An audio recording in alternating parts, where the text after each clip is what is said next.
Welcome to the Quack the Clutter podcast, where we help healthcare hearts find peace at home, one cozy corner at a time.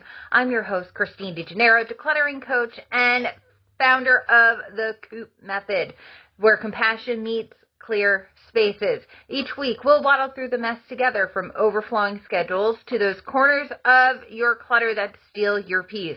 And we'll create simple, soulful action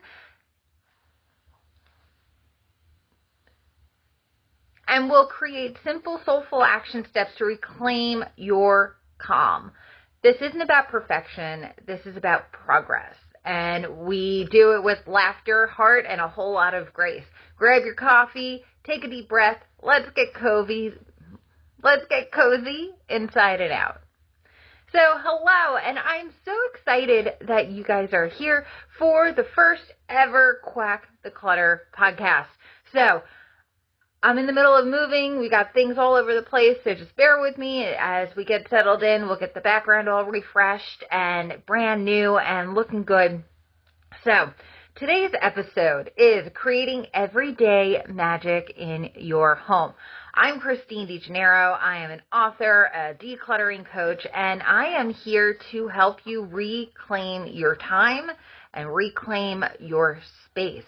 So I have been doing the decluttering coaching for I'm going on about a year now, but I've been a life coach for the last 4 years. I have been in the medical field for the last 15. So I bring a lot of experience when it comes to working with people who have a lot going on, but I also have experience being a healthcare professional, being overwhelmed, being a single mom. I was a single mom for a really long time, and trying to do all the things and not having enough time or a system in place to be able to accomplish it. So over the last few years, while I've been helping a loved one declutter their home, I came up with a method that helped me make a system that works for them. So a lot of it comes down to building a routine versus a ritual. So let's talk about that a little bit. So today's topic is creating everyday magic in your home. We'll talk about ritual versus routine. We'll talk about magical micro moments. And then we'll talk about some of the favorite fall activities that you can do to make your home your cozy coop. So let's talk about routine versus ritual. So a ritual would look like something you do religiously, something you do for religious purposes. Maybe it's getting up every day and doing your yoga. If you can do that, that's fantastic. There are some people who have a hard time getting up and getting moving in the morning. But if you're doing it for your spiritual self, that's a ritual. If you are doing it for your homes, people sage their homes, right? That would be almost like a ritual. Going through and blessing your home is a ritual. Now, when it comes to routine, getting up and watering your plants, getting up and feeding your dogs, getting up and going for a walk, getting up and throwing in a load of laundry. These are all things that are part of a routine because you're doing it for your home and yourself versus your spiritual side. Does that make sense? So the difference is the spiritual aspect and the home aspect. Now, what I want you to focus on is what feels best for you. Some people feel weird about calling things rituals because it invokes something maybe negative, a negative connotation. It doesn't have to be. It can be a beautiful moment in prayer. So your morning ritual is to wake up and spend a few moments in prayer or reading your Bible.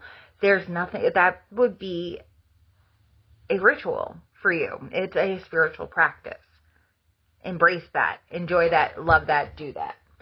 So, but notice what feels best for you. Is it creating a routine or creating a ritual? And I want you to just kind of think, keep in the back of your head, some of the things that you might be able to do to incorporate either a routine, either a ritual or maybe one of each, into your busy morning. It's already busy, so we don't want to go too far off track, but kick around a couple ideas. All right, so we're going to take a quick quack break. So today's episode has you ready to start taking action. You're going to love the COOP Method workshop. It's a super simple 1-hour workshop that helps you step by step clear the clutter. You are going to learn a method that works in any space, anytime, anywhere. It can be a big space, it can be a little space. It works in every space possible. I'm the one who created it because it helped me and my ADHD brain move through the piles. I know you have doom piles. I see those doom piles. It helps us break down those doom piles in ways that are not overwhelming, but also feel like it's not missing a step. Okay? So the COOP Method workshop, it's 1 hour long. It's all in-depth, intensive, hands-on. You're getting your hands in your things and you're sorting through them with me. So make sure you click the link below and register for the workshop. All right, back to the episode. So the next topic for today, sorry, I got my handy dandy little paper. All right, so the next topic for today is the magical micro moments of the COOP Method and why it works, why the COOP Method works in situations like building a routine and building a ritual. So the 4 steps of the COOP Method, and we'll go more in depth in this in the workshop, is clear, organize, optimize, and put away. Now, this works because you're able to get a really good, clear picture of what you have and what the space is. It also works because you are sorting through, as you're organizing, doing the organizing step, you are sorting through everything and determining what categories need to be in this space, what categories do not need to be in this space, and assigning them their homes right then and there. But then also, when we go through the optimized state, now we're getting a clear picture of how we want the things to lay in the space. So we're optimizing that space. So if you are right-handed and you're sitting at your desk and we cleared off your desk, we got all your pens, we got all your notebooks, we got everything that you want to have on your desk, now we're going to put them in the most functional places. So that means that's the optimizing step. And then you put it away and you get into the habit of doing the putting it away. It's harder than it seems for people with ADHD brain because you like to move on to other projects. I see it all the time. I do it all the time, so I can completely understand where you're coming and how you've gotten yourself into the situation. Trust me. So what this whole thing does, what this whole COOP Method system does, is it breaks everything down, again, into little tiny pieces. So you're clearing out the space, you're getting clear on what you have, you're organizing by category and sorting out what belongs in the space, what doesn't belong in the space, and then you're optimizing it for functionality, and then you're putting it away. Everything will be put in their most likely permanent homes. All right, so I want you guys to try that step. I want you to try this method in one area somewhere and let me know the results. I want you to try and do it. And if you feel like you're missing pieces and whatnot, perfect time, sign up for the workshop. We'll get that going. All right, so quick quack break. If you're ready to get started but don't know where to start, that's okay. We have just the thing. Let's get on a call. If you're working through the COOP Method and the workshop and you're still struggling a little bit, you're not quite sure what's happening, let's get on a call. I'll help you figure out exactly where you're getting stuck and how to break through that. Okay? If your things are overwhelming, if your things are too much for you, let's talk. Because every time I do one of my quick free consultations, you get what I call a flight plan. You get a plan on what your next steps are, whether it's working with me, whether it's cleaning out your closet, whether it's sending me pictures of you cleaning out your closet. We come up with a unique system just for you that will allow you to take action on the first steps. Okay? If that's the kind of help you need, let's get on a call and let's quack about it. All right. So our favorite fall ritual activities. So I want us to think about how when fall comes around, the pumpkins start coming out. All the pumpkin spice everywhere. People are putting pumpkins on their porches. They're getting ready for Halloween. They're getting ready to celebrate. They do scented candles. They decorate, right? So there's so many things that give us the comfort of fall. Cozy blankets. Those are my favorite. I love a good cozy blanket. We have way too many cozy blankets. So we're working through it as we're moving. But scented candles are fantastic for this time of year.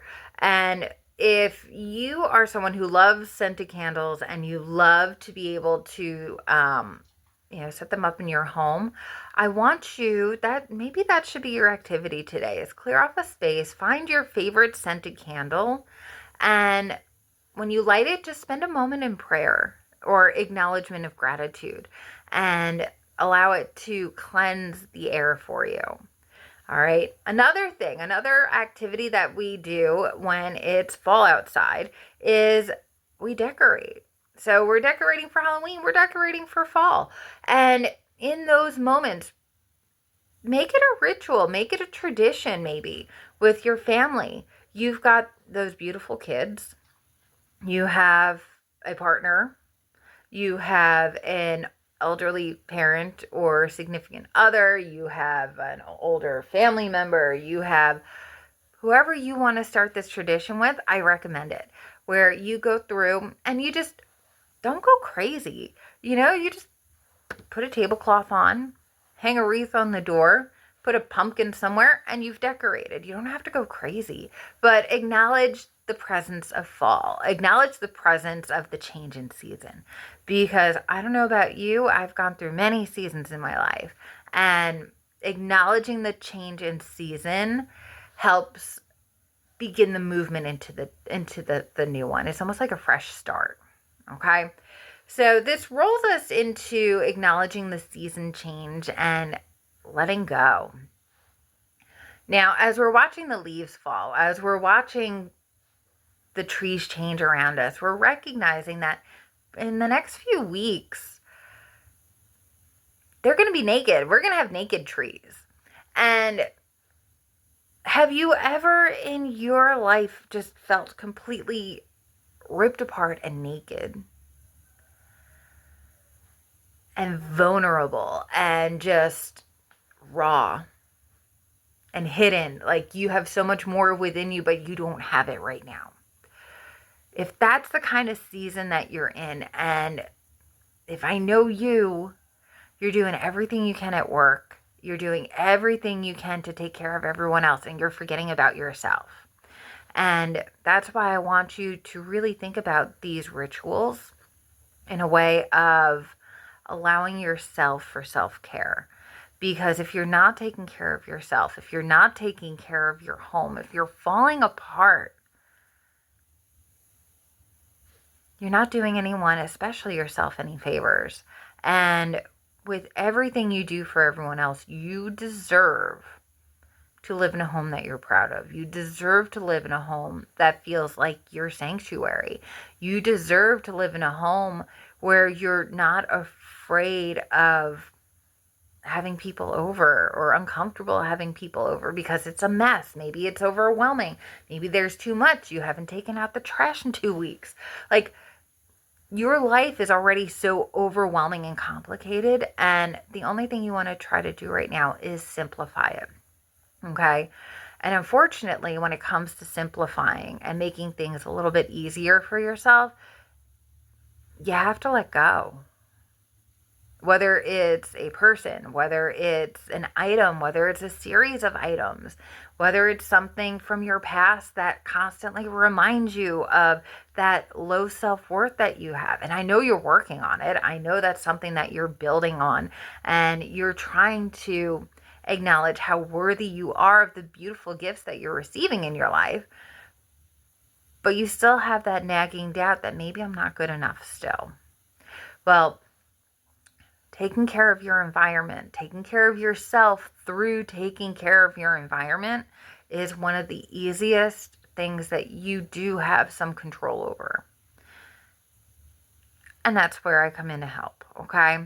So here's what I would like for you to do. The tip of the day is I want you to spend 10 minutes, just 10 minutes, set a timer, or just if you have a break, if you have just a few moments when you get home, instead of doom scrolling, just 10 minutes, create a start of fall care routine.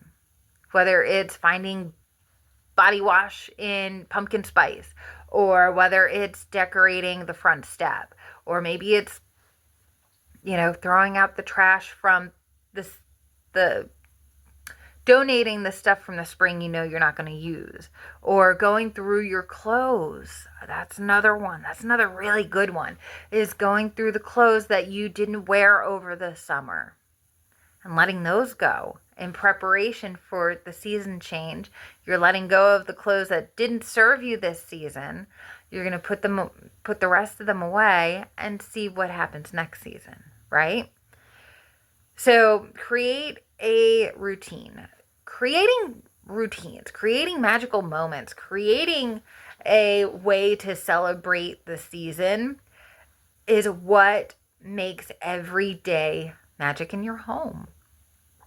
So thinking about it from that perspective, if you want to make magic in your home, if you want to make your home your cocoon, your sanctuary, your cozy coop, it just starts with 10 minutes a day. It's easy. If you guys are still overwhelmed, don't know where to start, but you are inspired, I do have a weekly newsletter that is a free gift to you guys. And it is a weekly checklist that goes through all the things that I want you to do for the week. And it's your secret weapon for staying on top of the little things in life in just short little 10 to 15 minute increments. And in those short little bits of time, a lot of impact happens. So we do Manage It Mondays, where we review everything. What the plan is for the week, where we're putting our mail, the things that are going to make our day and the week more efficient. That's what we do on Mondays. We do Toss It Tuesdays, where we grab a box or a bucket, we throw a few things in the box that are out of place, and then we just spend a little bit of time putting them away. So we're kind of essentially tidying up. Wash It Wednesdays, whether it's laundry, whether it's the floorboards or the face plates for the light switches. We come up with a whole bunch of different things that you can wash on a Wednesday. We have Trash It Thursday, so you go around the house or in a specific room, and it's all on this to-do list, where you're just going to focus on the trash in the room. Find It Fridays is where we try to find like items. So we gather all the pens in the house. We gather all the socks in the house. Then we do Sort It Saturday, which if you're doing laundry, you can sort through your laundry. You can sort through your silverware and see if there's any that can go because it's old or needs to get discarded. We sort through papers. Sort It Saturday, and then Savor It Sunday. That's my favorite because it allows you to take the day off from having to do and clean, but it allows you to focus on about 10 minutes of self-care. And it allows you to find the gratitude in the moment, gratitude in the things that you were able to accomplish this week, in just 10 to 15 minutes a day. So if that is something that you would like to do, I would love for you to click the link below, register for the newsletter. If you still know you need a little bit of extra help, I recommend that you sign up for the COOP Method. That is going to give you the solid basis. The COOP Method workshop gives you the solid basis on what we're discussing here with the COOP Method, what it is, the clear, organize, optimize, put away. It's going to be the key to everything. So click the link below, register for the webinar or workshop, webinar, same thing. So as you guys notice, as I'm doing this, I I'm not editing. I'm self-editing, but I'm not going to be editing this because honestly, you guys are going to get me raw. You guys are going to get me as I am, and I'm imperfect. If the imperfections and this non-polished podcast don't align with you, that's fine. But it might align with someone else. Make sure you share it. Okay? All right, friends. Thank you so much for hanging out with me today. I really appreciate it. And click the links below. Find what works for you. Sort through and create your own morning ritual, friend. Let me know how it goes. Type it in the comment what stuck out to you the most, what you're going to try, and if you can, how it goes. We'll talk to you soon.